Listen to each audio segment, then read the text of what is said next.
Bayu, buruh pabrik asal Indonesia, tak pernah menyangka janda Jepang berkarir tinggi di tempatnya kerja tiba-tiba meminta sesuatu yang tak biasa, menghamilinya tanpa menikah. Bagaimana kisah cinta penuh kejutan ini berakhir? Udara pagi di Osaka masih terasa dingin, meski matahari sudah menggantung malu-malu di ufuk timur.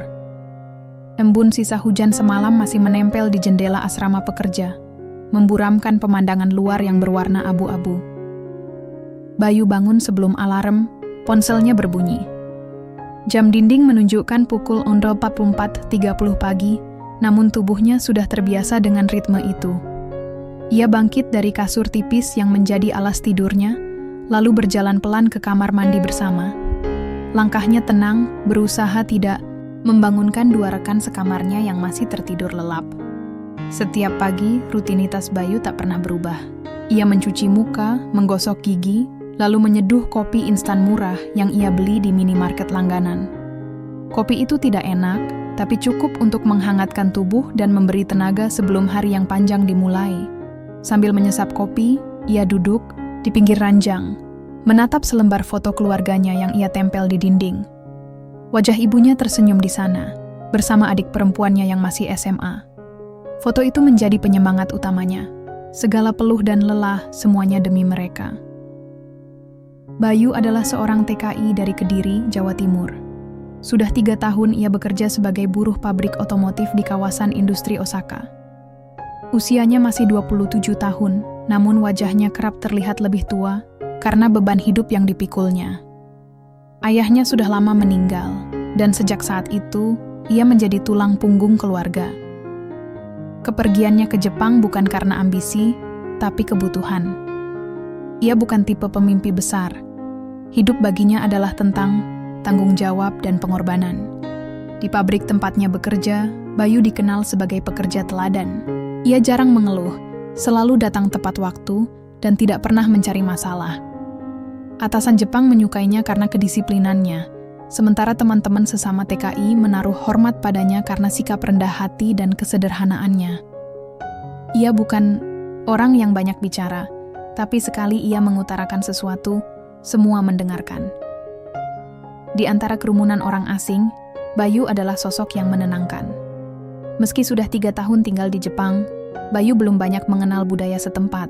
Ia tidak terlalu fasih berbahasa Jepang, hanya sekadar cukup untuk kebutuhan kerja dan komunikasi sehari-hari.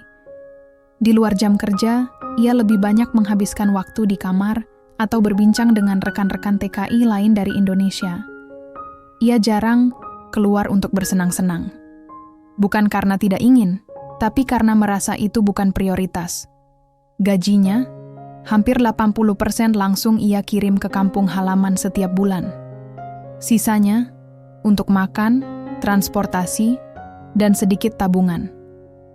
Hari-hari Bayu berjalan, monoton namun ia tidak pernah mengeluh. Justru dalam kesederhanaan dan kesunyian, itulah ia menemukan kedamaian. Di pabrik, ia mengoperasikan mesin-mesin berat dengan konsentrasi tinggi. Ia berdiri berjam-jam, mengatur komponen mobil, mengawasi jalur produksi, dan sesekali memperbaiki alat yang macet. Pekerjaan itu keras, melelahkan, dan seringkali menyakitkan tubuh. Tapi Bayu menjalaninya dengan sabar. Setiap kali rasa penat menyerang, ia akan membayangkan senyum ibunya ketika menerima kiriman uang. Bayangan itu cukup untuk membuatnya kembali semangat. Suatu sore, sepulang kerja, Bayu duduk di bangku taman kecil dekat asrama. Angin musim semi berhembus pelan, membawa aroma bunga sakura yang mulai bermekaran. Ia membuka bekal nasi onigiri yang dibelinya dari kombini tadi pagi. Sendirian, ia makan perlahan sambil memandangi langit yang perlahan berubah jingga. Di sekelilingnya, orang-orang Jepang lalu lalang. Beberapa pasangan muda bergandengan tangan, tertawa kecil. Di saat-saat seperti itu, kesepian kerap menyelinap diam-diam ke dalam hatinya. Tapi Bayu bukan tipe yang mudah meratapi nasib. Ia tahu, hidup sebagai perantau bukanlah tentang kemewahan atau kesenangan, tapi tentang bertahan. Di negeri asing, ini ia adalah titik kecil yang nyaris tak terlihat, namun punya harapan besar di baliknya. Ia tidak pernah menyesali keputusannya untuk merantau. Meski jauh dari rumah, ia tahu Keberadaannya di sini memberi arti bagi orang-orang yang ia cintai di sana. Malam hari, ketika ia selesai mencuci baju dan merapikan tempat tidur, Bayu membuka aplikasi pesan suara dan merekam pesan untuk ibunya. "Assalamualaikum, Bu. Bayu sehat di sini. Hari ini kerjaan lancar. Uangnya insya Allah minggu depan Bayu kirim.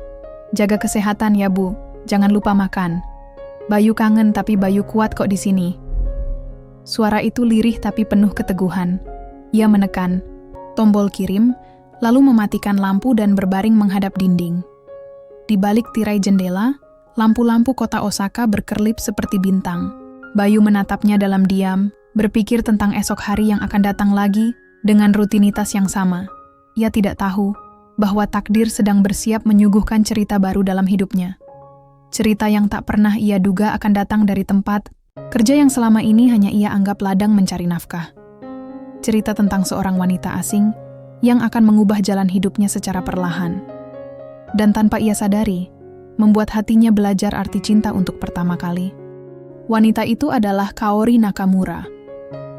Bayu pertama kali benar-benar menyadari kehadirannya bukan saat Kaori berdiri di atas podium rapat atau memarahi teknisi karena kesalahan produksi, melainkan ketika mata mereka bertemu secara tak sengaja di ruang kerja bagian kontrol mutu. Saat itu Bayu tengah membawa laporan pengecekan komponen yang harus diserahkan ke bagian QC. Dan tanpa diduga, Kaori ada di sana. Ia sedang memeriksa sesuatu di komputer, berdiri tegak dengan tangan bersilang, ekspresi, wajahnya fokus dan serius. Bayu menunduk sopan, seperti biasa ia lakukan kepada atasan. Tapi sesuatu yang aneh terjadi. Kaori tidak langsung membuang muka. Ia menatap Bayu lebih lama dari yang seharusnya. Tidak ada senyum, tidak ada sapaan, hanya tatapan tajam dari sepasang mata perempuan yang dingin. Namun menyimpan rasa penasaran. Bayu merasa tak nyaman. Ia buru-buru menyerahkan dokumen ke meja resepsionis, lalu mundur pelan, mengangguk sekali lagi sebelum pergi. Tapi tatapan itu tertinggal di pikirannya hingga malam hari. Kaori Nakamura adalah manajer produksi yang terkenal di pabrik itu.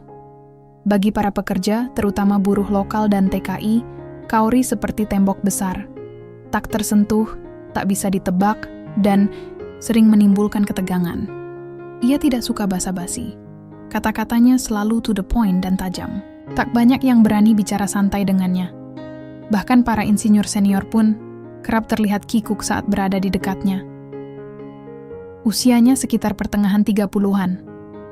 Wajahnya cantik, tapi selalu terlihat dingin. Rambutnya lurus sebahu, rapi tanpa hiasan. Gaya berpakaiannya sederhana, dominan blazer gelap dan rok kerja panjang. Tapi auranya kuat, membuat siapapun menunduk saat berjalan melewatinya. Tak ada yang benar-benar tahu latar belakang pribadinya. Hanya terdengar bisik-bisik bahwa dia seorang janda. Pernah menikah dengan pria Jepang kaya, namun bercerai tanpa anak. Dan hari itu, untuk alasan yang tak jelas, Kaori memperhatikan Bayu. Bagi Kaori, pekerja asal Indonesia itu berbeda. Ia tak pernah cari muka, tapi selalu konsisten. Saat pekerja lain pura-pura sibuk saat inspeksi, Bayu tetap melakukan tugasnya seperti biasa. Tidak dibuat-buat. Tidak berlebihan. Ketika diajak bicara pun, jawaban Bayu singkat, sopan, dan jujur. Tak ada kepalsuan. Kaori yang sudah terlalu lama hidup dalam dunia penuh basa-basi dan kepura-puraan, justru merasa asing dengan ketulusan semacam itu. Hatinya yang selama ini tertutup rapat, sedikit demi sedikit mulai terusik. Bukan karena tampang Bayu, meski ia memang punya wajah khas Asia Tenggara yang bersih dan jujur, melainkan karena aura yang ia pancarkan. Tenang, tulus, dan entah mengapa terasa menenangkan. Sore itu, setelah jam kerja, Kaori secara tak sengaja melihat Bayu duduk di taman belakang pabrik. Ia duduk sendirian di bangku kecil, makan bekal sambil menatap langit. Kaori berdiri agak jauh, di balik kaca jendela lantai 2. Tak sengaja saja matanya menemukan sosok itu. Tapi yang mengejutkannya, ia tidak langsung berpaling. Ia justru terpaku. Entah kenapa, ada rasa iri yang tak bisa ia jelaskan. Iri pada ketenangan pria itu. Iri pada kesederhanaannya. Bayu, Mon gumamnya pelan, menyebut nama yang tertulis di seragam biru tua yang dikenakan pria itu. Sejak hari itu, Kaori jadi lebih memperhatikan Bayu. Ia mulai memperhatikan daftar lembur, jadwal shift, bahkan sesekali berdiri mengawasi jalur produksi, tempat Bayu bekerja. Semuanya dilakukan diam-diam, tanpa sepengetahuan siapapun. Ia sendiri heran pada dirinya. Ia bukan remaja belasan tahun yang jatuh cinta diam-diam. Tapi, entah apa nama rasa ini. Bayu, di sisi lain, mulai menyadari sesuatu yang aneh. Kaori semakin sering muncul di area tempat ia bekerja. Beberapa kali mereka saling bertemu pandang.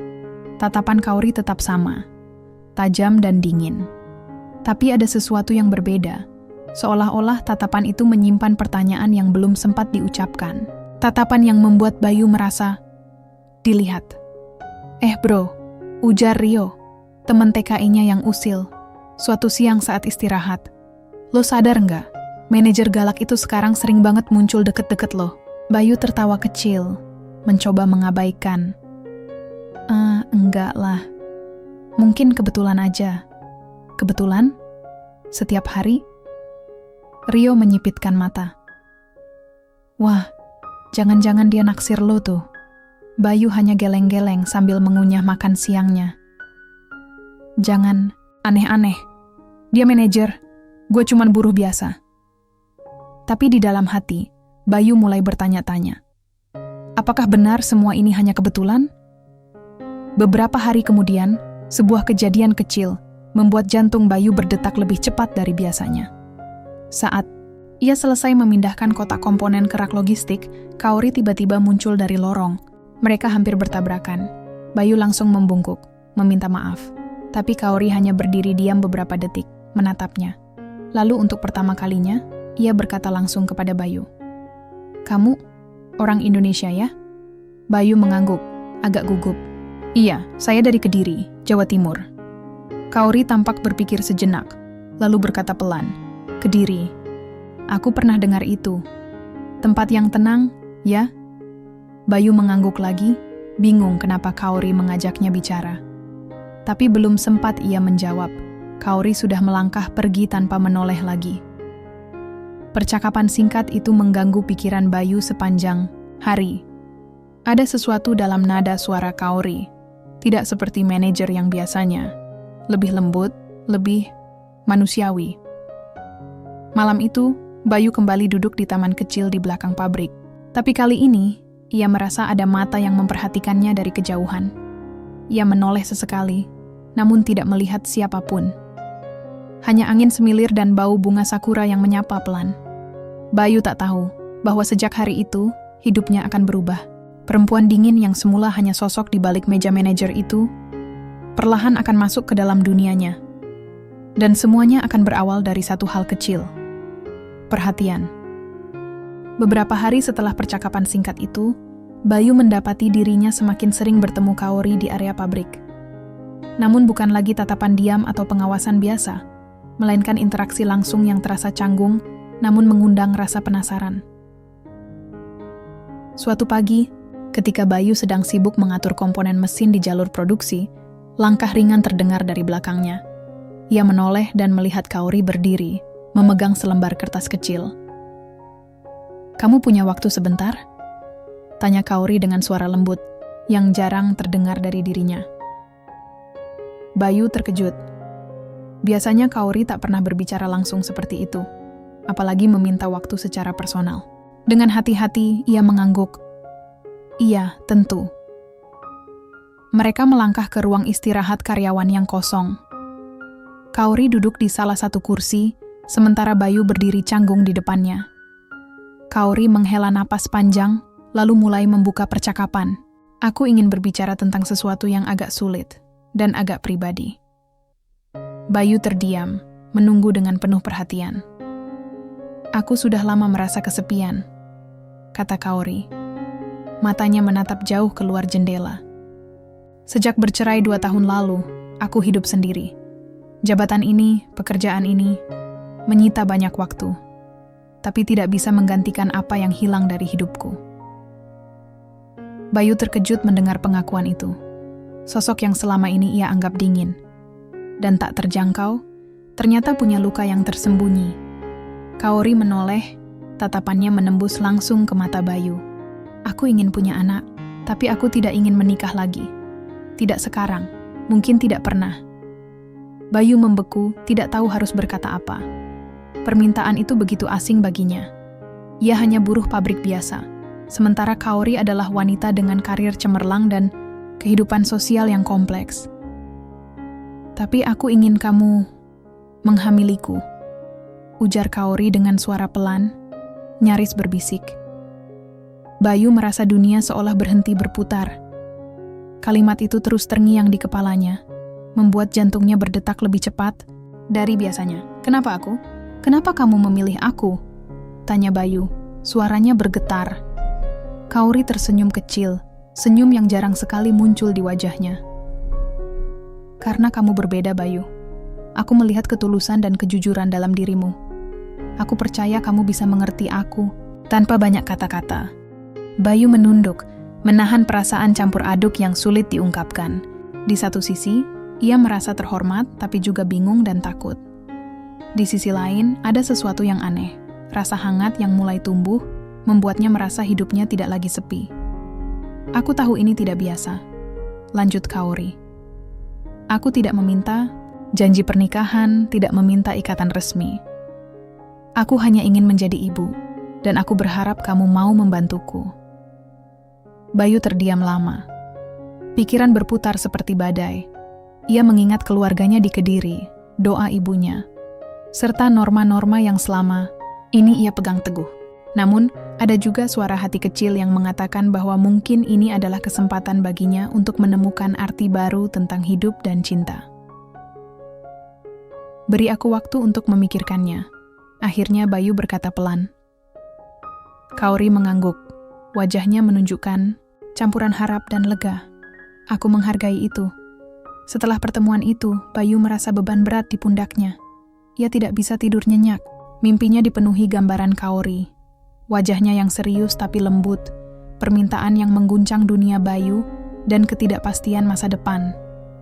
Hari-hari berikutnya, Bayu mencoba menjalani rutinitas seperti biasa, tapi hatinya terusik. Ia mulai bertanya pada diri sendiri. Apakah ia benar-benar siap menerima tawaran itu? Apakah ia bisa menjalani hidup bersama seorang wanita yang tidak ingin menikah, tapi ingin punya anak darinya? Sementara itu, Kaori juga berubah. Ia menjadi lebih terbuka pada Bayu, menunjukkan sisi lembut dan hangat yang selama ini tersembunyi. Ia sesekali membawakan bekal makan siang untuk Bayu, mengajaknya berbicara tentang hal-hal sederhana, seperti musim semi di Jepang, atau makanan favorit dari Indonesia. Kehadiran Kaori membuat Bayu merasa aneh tapi bahagia. Ia mulai menyadari bahwa hati yang selama ini ia kunci rapat-rapat mulai mencair perlahan. Namun, masalah dan konflik takkan berhenti di situ. Lingkungan kerja, rekan-rekan TKI, bahkan keluarga Bayu di Indonesia bisa saja menolak hubungan yang tidak konvensional ini. Bayu tahu, ia harus membuat keputusan besar yang akan mengubah hidupnya selamanya. Hari-hari setelah pertemuan itu menjadi masa-masa penuh pergolakan batin bagi Bayu. Setiap kali mengingat permintaan Kaori, dadanya terasa sesak. Ia ingin menjauh, tapi hatinya terus memanggil untuk tetap dekat dengan wanita yang perlahan membuka pintu hatinya. Suatu sore, Bayu duduk di balkon apartemennya yang sederhana, menatap gemerlap lampu kota Osaka. Di tangannya tergenggam telepon yang beberapa kali hampir ia tekan untuk menghubungi ibunya di Kediri. Namun, ia tahu ia harus memberi kabar yang lebih dari sekadar semua baik-baik saja. Dengan napas berat, Bayu akhirnya menghubungi adiknya Wawan. Ia merasa adiknya lebih bisa dipercaya untuk berbicara soal ini. Wawan, aku perlu bicara sesuatu. Serius, kata Bayu pelan setelah menyampaikan salam. Wawan yang biasanya ceria, kini berubah serius. Apa itu, Mas Bayu? Bayu menceritakan segalanya. Bagaimana Kaori, manajer Jepang yang selama ini dikenal dingin dan tegas, tiba-tiba meminta dirinya menghamilinya tanpa ada ikatan pernikahan. Ia jelaskan pula bagaimana ia bingung dan takut menghadapi situasi ini. Dion, seberang sana Wawan diam sejenak lalu berkata, Mas Bayu, ini memang situasi yang sulit. Tapi kalau Mas Bayu merasa ini yang terbaik dan bisa dipercaya, kami dukung kok. Yang penting, Mas Bayu bahagia. Dukungan adiknya membuat Bayu sedikit lega. Namun, ia masih harus mempertimbangkan banyak hal. Norma keluarga, tekanan sosial, dan juga bagaimana reaksi Kaori sendiri jika Bayu menolak. Beberapa hari kemudian, Bayu mengatur pertemuan dengan Kaori di taman kecil dekat pabrik. Udara musim semi membawa aroma bunga sakura yang mulai bermekaran, suasana yang tenang dan damai, kontras dengan kegelisahan dalam hati Bayu. Kaori-san, Bayu memulai dengan suara tegas namun lembut. Aku sudah memikirkan apa yang kau minta. Ini bukan keputusan mudah, tapi aku ingin mencoba. Kaori menatapnya dengan mata berbinar, seolah beban berat selama ini mulai menghilang. Aku janji akan bertanggung jawab. Bukan hanya soal anak, tapi juga tentang kehidupan kita nanti. Mereka berdua tahu ini bukan janji ringan. Ada banyak tantangan yang menunggu, perbedaan budaya, bahasa, dan tentu saja pandangan orang-orang di sekitar mereka. Namun keputusan Bayu membuka babak baru dalam hidup mereka. Kaori mulai menunjukkan sisi lebih manusiawi. Ia mulai berbagi cerita tentang masa lalunya, tentang pernikahan yang kandas dan kesendirian yang mendera. Bayu pun mulai belajar bahasa Jepang lebih serius. Tidak hanya sekadar percakapan kerja, tapi juga ungkapan perasaan dan harapan. Di sisi lain, hubungan mereka tak luput dari pengawasan rekan kerja dan atasan lain di pabrik. Gosip mulai beredar, dan Bayu harus menghadapi tatapan sinis serta bisikan-bisikan miring. Namun Kaori selalu berdiri di sisinya, memberikan dukungan yang membuat Bayu merasa kuat. Satu malam, saat mereka duduk bersama di ruang kerja yang sepi, Kaori berkata, "Aku tahu ini sulit, Bayu, tapi aku yakin kita bisa melewati semua ini bersama." Bayu menggenggam tangan Kaori erat, merasakan hangat yang tak pernah ia rasakan sebelumnya. "Terima kasih sudah percaya padaku," kata Bayu lirih. Meski perjalanan masih panjang dan penuh liku, mereka berdua tahu satu hal. Cinta bisa tumbuh dari tempat yang paling tak terduga. Namun, kenyataan tidak pernah sesederhana itu. Kabar tentang kedekatan Bayu dan Kaori mulai berhembus kencang di pabrik. Awalnya hanya bisik-bisik kecil, tapi tak butuh waktu lama sampai gosip itu menyebar ke seluruh lantai produksi. Rekan-rekan kerja mulai melirik Bayu dengan pandangan berbeda. Ada yang penasaran, ada pula yang menyimpan rasa curiga dan iri. "Sebenarnya, apa hubunganmu dengan manajer Kaori?" tanya seorang karyawan Jepang berwajah dingin saat Bayu sedang mengambil istirahat. Bayu hanya tersenyum tipis dan menghindar dari pertanyaan itu. Ia tahu, tidak semua orang akan mudah menerima cerita sebenarnya. Hari demi hari, tekanan semakin meningkat. Bayu mulai merasakan perubahan sikap dari beberapa teman sekerjanya. Ada yang mulai menjaga jarak. Bahkan ada pula yang terang-terangan memberikan komentar sinis. "Mas Bayu, kamu harus hati-hati. Jangan sampai ini merusak reputasimu di sini," ujar salah satu senior di pabrik dengan nada memperingatkan. Kaori pun tak luput dari sorotan. Sebagai manajer yang tegas dan profesional, ia kini harus menghadapi desas-desus yang dapat mengancam karirnya. Pada suatu malam, saat Bayu sedang bekerja lembur, Kaori menghampirinya dengan wajah serius. "Kamu merasa, apa tuh yang terjadi ini berat?" tanya Kaori, duduk di samping Bayu. Bayu mengangguk pelan. "Iya, Kaori-san, tapi aku tidak ingin menyerah." Kaori menggenggam tangan Bayu dengan lembut. "Kita harus kuat, Bayu. Aku percaya kamu bisa melalui ini." Mereka berdua sepakat untuk saling mendukung dan menjaga rahasia hubungan mereka selama mungkin. Namun, semakin mereka berusaha menyembunyikan, semakin kuat pula bisikan-bisikan yang beredar. Suatu hari, saat istirahat makan siang, Bayu mendengar percakapan dari beberapa karyawan yang membicarakan dirinya dan Kaori dengan nada mengejek. "Kamu dengar? Katanya si Bayu mau menghamili Kaori-san tanpa menikah," ucap salah satu karyawan dengan suara pelan tapi cukup jelas. Bayu menelan ludah, hatinya terasa perih. Ia tahu, bukan hanya tentang dirinya, tapi juga masa depan Kaori yang sedang dipertaruhkan. Tak lama kemudian, Bayu memutuskan untuk menemui Kaori dan membicarakan masalah ini secara terbuka. "Kita tidak bisa terus seperti ini," kata Bayu. "Jika gosip ini terus menyebar, kita berdua yang akan rugi." Kaori mengangguk setuju. "Aku akan berbicara dengan beberapa rekan kerja dan atasan. Aku ingin menghentikan ini sebelum menjadi masalah besar." Langkah berani Kaori membuat Bayu semakin yakin bahwa wanita ini bukan hanya kuat di luar, tapi juga sangat peduli pada orang-orang di sekitarnya. Namun, keputusan Kaori untuk membuka diri bukan tanpa risiko. Beberapa rekan kerja menilai sikapnya sebagai bentuk favoritisme, dan ada yang mulai mempertanyakan profesionalismenya. Di sisi lain, Bayu mulai menerima pesan-pesan dari keluarga di Indonesia. Ibunya menghubunginya dan bertanya tentang kabar, meski Bayu belum berani menceritakan kisah sebenarnya. Bayu merasa terjebak antara dua dunia, keinginan untuk mengikuti kata hati dan tanggung jawab terhadap keluarganya di kampung halaman. Malam. Harinya, Bayu duduk termenung di kamarnya, memikirkan masa depan yang penuh ketidakpastian. "Apakah aku benar-benar siap menjalani ini semua?" tanyanya dalam hati. Namun di tengah kegelisahan itu, ada satu hal yang selalu memberinya kekuatan, senyum tulus Kaori yang selalu hadir di pikirannya. Tetapi perasaan dan harapan Bayu tak bisa selalu menang melawan kenyataan hidup yang keras, terutama saat ia akhirnya memutuskan untuk menceritakan sebagian kisahnya kepada orang tua di kampung halaman. Suatu malam, saat Bayu menelepon orang tuanya, di Kediri, nada serius dan berat terdengar jelas dari suaranya.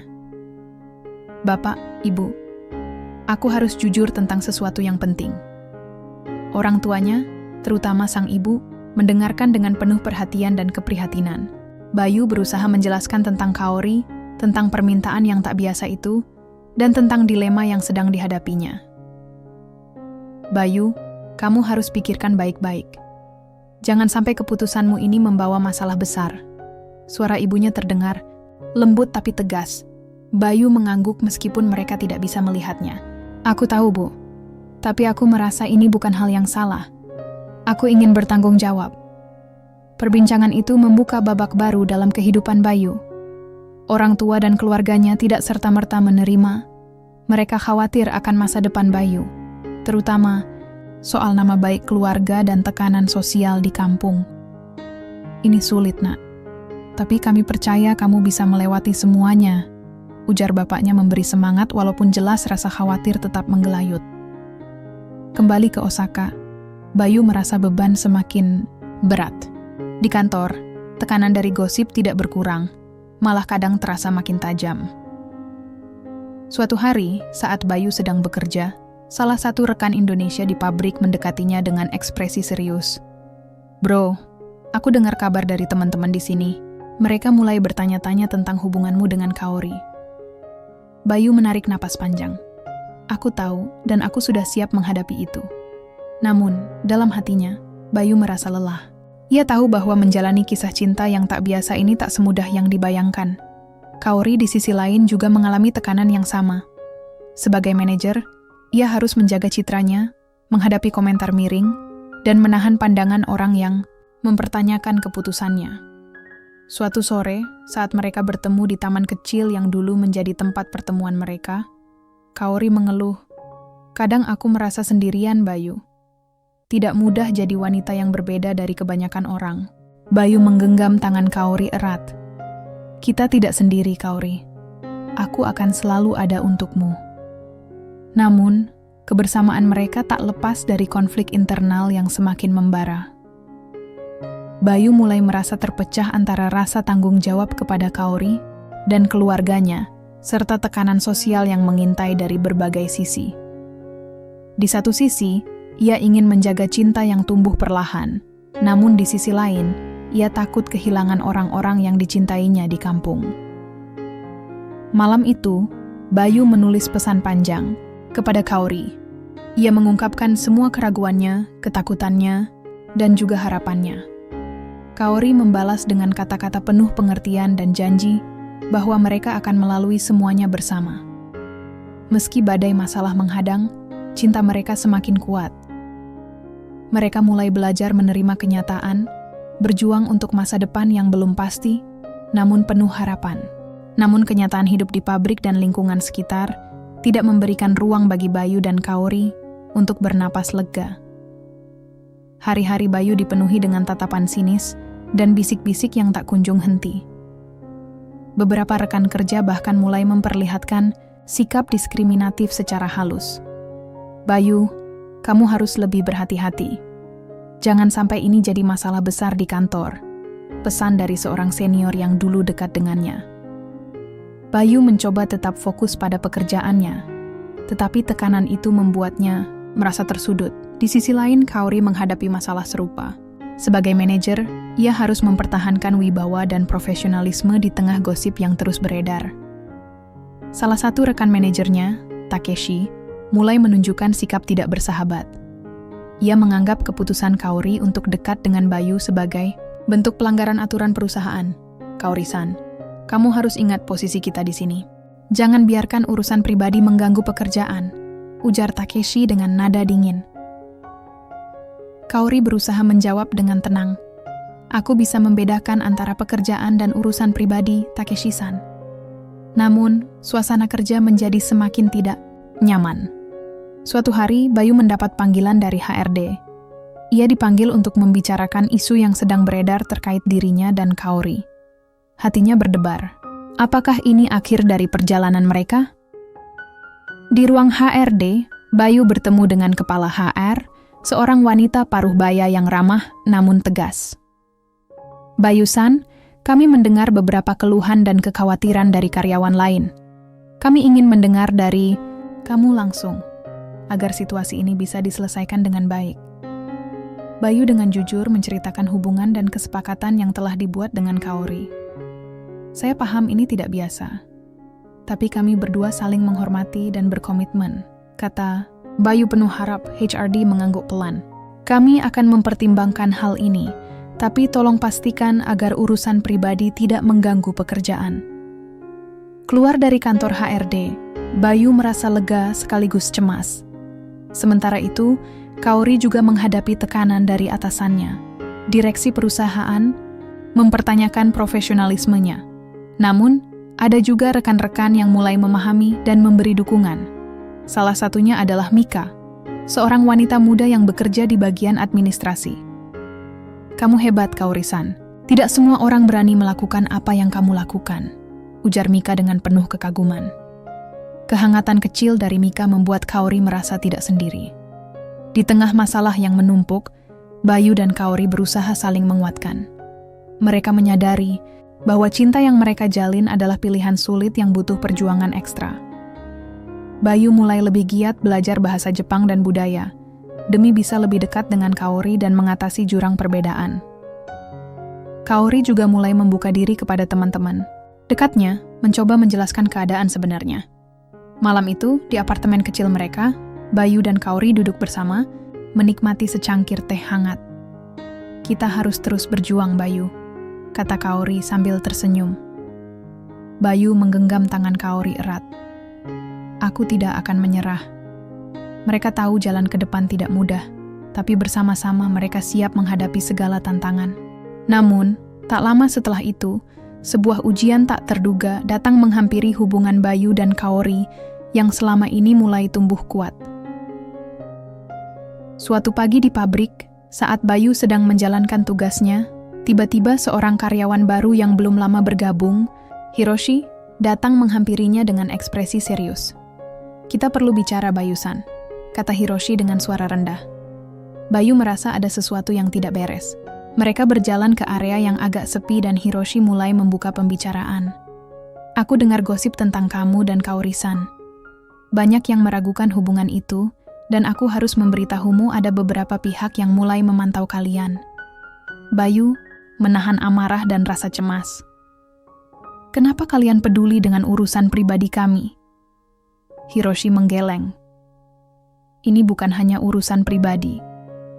Beberapa atasan mulai khawatir bahwa hal ini bisa mengganggu suasana kerja dan citra perusahaan."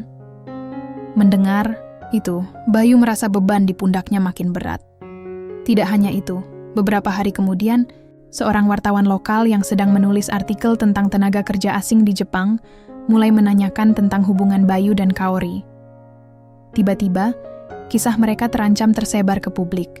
Bayu dan Kaori tahu bahwa jika cerita ini sampai ke media, hidup mereka akan berubah drastis. Di saat yang sama, Kaori mulai merasakan tekanan fisik akibat stres yang berkepanjangan.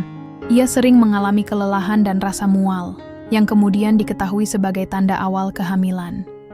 Namun, berita baik itu juga menjadi sumber kecemasan baru. Kaori takut, bagaimana jika kehamilannya diketahui oleh perusahaan atau menjadi bahan pergunjingan lebih besar? Malam hari, Kaori mengungkapkan kekhawatirannya kepada Bayu. Aku takut, Bayu. Apa yang akan terjadi jika mereka tahu aku hamil? Bagaimana masa depan kita? Bayu memegang tangan Kaori dengan penuh keyakinan. Kita akan menghadapi ini bersama. Aku tidak akan meninggalkanmu. Namun, saat mereka berdua mempersiapkan diri untuk masa depan, hal-hal yang tidak terduga kembali muncul. Seorang kolega lama Kaori yang juga manajer senior, Yumiko, datang menemui Kaori secara tiba-tiba di kantornya. Yumiko menunjukkan wajah dingin dan berkata, "Kaori-san, aku dengar tentang hubunganmu dengan Bayu. Ini bisa merusak reputasimu dan kariermu." Kaori tetap tenang dan menjawab, "Aku sudah siap menghadapi konsekuensi apapun demi kebahagiaan kami." Yumiko memperingatkan bahwa rumor ini sudah sampai ke telinga direksi dan ada kemungkinan Kaori akan mendapat sanksi. Keesokan harinya, Bayu dipanggil kembali ke HRD. Kali ini suasananya lebih tegang. Kepala HR menegaskan bahwa perusahaan menganggap hubungan Bayu dan Kaori sebagai pelanggaran aturan internal. Mereka mempertimbangkan untuk mengambil tindakan disiplin, ujar kepala HR dengan serius. Bayu merasa dunia seakan runtuh. Namun, ia tetap berusaha tegar demi Kaori dan calon anak mereka. Di tengah kekalutan itu, Bayu dan Kaori mulai mencari cara untuk menghadapi tekanan ini. Mulai dari mencari nasihat hukum hingga berdiskusi dengan teman-teman dekat yang dapat dipercaya. Mereka sadar bahwa cinta yang mereka jalin kini diuji lebih keras daripada sebelumnya. Dengan segala keteguhan hati, mereka bertekad untuk mempertahankan hubungan ini dan menghadapi semua rintangan yang datang. Hari-hari setelah itu terasa seperti ujian panjang tanpa akhir bagi Bayu dan Kaori. Mereka terus berhadapan dengan tekanan dari perusahaan, rekan kerja, dan bahkan lingkungan sosial yang mulai mempertanyakan hubungan mereka. Bayu, yang selama ini hanya ingin bekerja dengan tenang dan mengirim uang untuk keluarganya, kini harus berjuang demi cinta dan masa depan yang jauh lebih rumit dari yang pernah ia bayangkan. Setiap pagi, saat Bayu memasuki pabrik, ia merasakan tatapan penuh penilaian dari beberapa rekan kerja. Bisik-bisik dan gosip semakin meluas, bahkan ada beberapa yang terang-terangan mengucilkan dirinya. Namun, ada juga beberapa teman yang memberikan dukungan diam-diam. Seperti Riko, seorang karyawan muda yang pernah dekat dengan Bayu, yang berkata, "Jangan dengarkan omongan mereka, Bayu-san. Aku tahu kamu orang baik." Kaori pun tak kalah berat beban yang dipikulnya. Di ruang manajemen, tekanan dari atasan dan direksi semakin menjadi-jadi. Mereka mulai memperingatkan Kaori agar mempertimbangkan kembali hubungan ini demi masa depan kariernya. Namun Kaori menolak mundur. "Ini tentang hidupku juga, bukan hanya tentang pekerjaan," ujarnya dengan tegas saat rapat bersama direksi. Kehamilan Kaori yang mulai tampak juga menjadi sorotan. Ia harus menjaga kesehatannya sambil tetap bekerja keras. Suatu malam, Bayu datang ke apartemen Kaori dengan wajah lelah namun penuh semangat. Ia membawa beberapa buku dan materi tentang hak tenaga kerja asing di Jepang, serta informasi hukum terkait perlindungan pekerja. "Aku sudah bicara dengan seorang konsultan hukum. Kita punya hak untuk mempertahankan hubungan ini dan menjaga masa depan anak kita," kata Bayu penuh harap. Kaori tersenyum dan meraih tangan Bayu. "Aku percaya padamu, Bayu. Kita harus terus kuat." Namun perjuangan mereka belum usai. Beberapa karyawan senior yang tidak setuju dengan hubungan mereka mulai menyebarkan berita negatif keluar pabrik. Isu ini mulai merembet ke lingkungan sekitar, termasuk warga di kawasan tempat mereka tinggal. Suatu hari, saat Bayu sedang membeli bahan makanan di pasar, seorang tetangga yang selama ini dikenal ramah malah memberi pandangan dingin dan bertanya dengan nada sinis, Kamu benar-benar yakin dengan pilihanmu, Bayu-san? Itu bukan hal biasa di sini. Bayu hanya tersenyum pahit dan melanjutkan langkahnya. Ia sadar bahwa menjadi berbeda bukanlah hal mudah. Di sisi lain, Kaori mulai merasakan perubahan fisik akibat kehamilan yang semakin besar. Rasa mual dan lemas kadang membuatnya tak bisa bekerja optimal. Suatu kali, saat rapat penting, Kaori harus meninggalkan ruang pertemuan karena perasaan pusing yang menyerang. Bayu yang mendapat kabar langsung mengantar Kaori ke rumah sakit untuk pemeriksaan. Dokter mengingatkan Kaori agar lebih banyak beristirahat dan mengurangi stres. Namun, tekanan dari pekerjaan dan lingkungan sulit dihindari. Di tengah kondisi yang semakin sulit, Bayu dan Kaori saling menjadi sandaran utama satu sama lain. Mereka mulai merencanakan masa depan dengan lebih matang, mencari tempat tinggal yang lebih nyaman, dan mempersiapkan segala kebutuhan untuk kelahiran anak mereka. Bayu juga mulai lebih aktif dalam komunitas pekerja migran di Osaka, mencari dukungan dan teman yang memahami kondisi mereka. Kaori, meski diselimuti kekhawatiran, mulai membuka hatinya, lebih lebar untuk menerima bantuan dan dukungan dari orang-orang di sekitarnya. Mereka tahu bahwa perjalanan ini penuh liku dan tantangan. Tapi dengan cinta dan tekad yang kuat, mereka yakin bisa melewati semuanya. Suasana mulai berubah sedikit demi sedikit saat Bayu dan Kaori menemukan dukungan dari orang-orang tak terduga yang mulai membuka hati untuk mereka. Suatu sore, saat Bayu sedang menghadiri pertemuan komunitas pekerja migran, seorang wanita Jepang bernama Emi mendekatinya.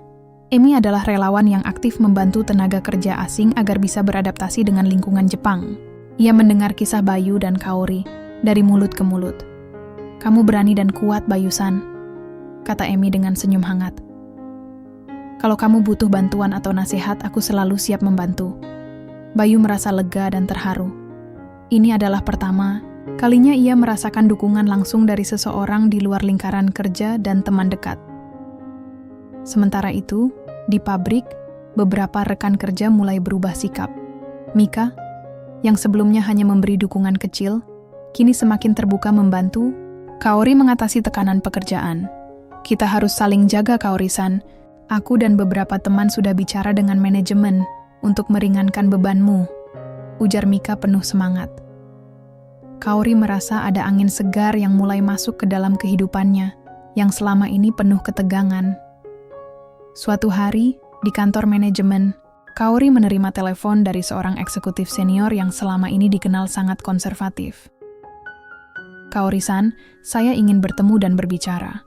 Saya sudah mengikuti perkembanganmu, dan saya pikir kamu butuh dukungan," kata suara di telepon. Pertemuan itu membuka babak baru bagi Kaori. Eksekutif senior tersebut mengakui bahwa perubahan adalah hal yang tak bisa dihindari, dan ia mulai melihat hubungan Kaori dan Bayu sebagai sebuah bentuk keberanian dan ketulusan. "Kalau kamu membutuhkan waktu atau ruang untuk menyelesaikan masalah ini, perusahaan akan memberikan dukungan, asalkan semuanya berjalan dengan profesional," ujarnya. Kabar baik ini membuat Kaori lebih percaya diri menjalani hari-harinya. Bayu juga semakin aktif berpartisipasi di komunitas pekerja migran. Ia memimpin beberapa program edukasi tentang hak-hak tenaga kerja dan berbagi pengalaman pribadi agar sesama TKI tidak merasa sendirian. Semangat Bayu dan Kaori pun menjadi inspirasi bagi banyak orang di sekitar mereka. Dalam waktu singkat, suasana yang tadinya penuh tekanan mulai berubah menjadi lebih hangat dan mendukung. Namun, bukan berarti tantangan hilang begitu saja. Kehamilan Kaori semakin terlihat jelas, dan mereka harus menghadapi persiapan untuk menjadi orang tua dalam kondisi yang penuh ketidakpastian. Di malam yang tenang, Bayu dan Kaori duduk bersama di balkon apartemen mereka, memandang langit Osaka yang berkilauan. "Aku tidak pernah membayangkan hidupku akan seperti ini," kata Kaori pelan. "Tapi aku bahagia kita bisa menjalani semuanya bersama." Bayu menggenggam tangan Kaori erat. "Aku juga. Kita akan membuat keluarga kecil kita bahagia, apapun yang terjadi." Mereka tahu perjalanan masih panjang, tapi kini mereka tidak lagi berjalan sendirian. Seiring waktu, kehamilan Kaori memasuki trimester ketiga. Tubuhnya mulai menunjukkan tanda-tanda kelelahan yang semakin nyata, dan perhatian Bayu pun semakin besar. Bayu dan Kaori mulai mempersiapkan segala hal yang diperlukan untuk menyambut kelahiran anak mereka. Dari membeli perlengkapan bayi, hingga mencari dokter kandungan terbaik di Osaka. Namun, tidak semua berjalan mulus. Walau mendapat dukungan dari beberapa pihak, tekanan di pabrik belum sepenuhnya hilang. Kaori masih harus menghadapi tatapan dan bisik-bisik yang tak sepenuhnya hilang dari rekan kerja lama yang belum bisa menerima kehadiran Bayu dalam hidupnya. Suatu hari Kaori mendapat pesan singkat dari seorang kolega yang menyindir hubungan mereka. Bayu yang melihat pesan itu berusaha menenangkan Kaori.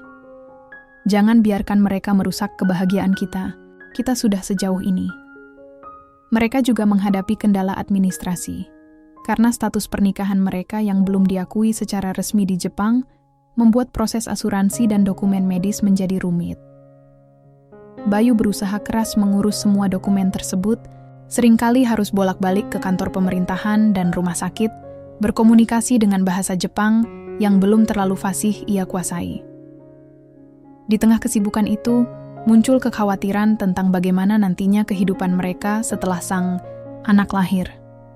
Mereka berdua menyadari bahwa menjadi orang tua bukan hanya soal cinta, tapi juga soal tanggung jawab besar yang harus diemban. Suatu malam saat duduk bersama di ruang tamu apartemen, Kaori berbicara dengan suara lirih. "Bayu, aku takut kalau kita tidak bisa memberikan yang terbaik untuk anak kita." Bayu menggenggam tangan Kaori erat. "Kita akan belajar bersama. Aku percaya kita bisa melewati ini."